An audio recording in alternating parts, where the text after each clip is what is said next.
Ici, le ministre de l'Intérieur français Bernard Cazeneuve à quelques minutes d'une réunion d'urgence.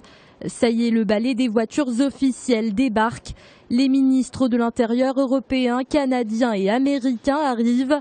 Ils sont chacun reçus par leur homologue français pour répondre à une question: comment lutter contre les filières djihadistes? Pour commencer, certaines mesures européennes devraient être accélérées, comme l'adoption d'un fichier de données des passagers aériens.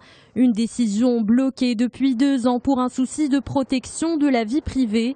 Les ministres ont parlé d'une coopération renforcée pour le contrôle des frontières extérieures de l'Union européenne, mais également d'une répression des personnes faisant l'apologie du terrorisme sur Internet.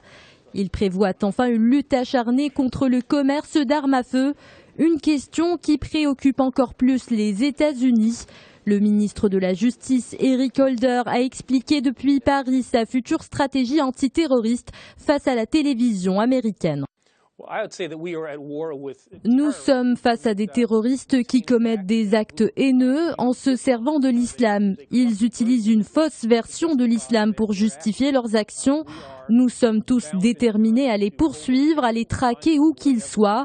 Notre mission sera aussi de trouver des moyens de prévention et de cibler les jeunes attirés par cette idéologie radicale.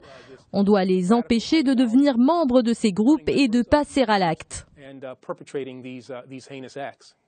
Pour contrer la menace djihadiste, les Américains veulent organiser un événement de taille, le sommet international contre l'extrémisme qui aura lieu le 18 février à Washington.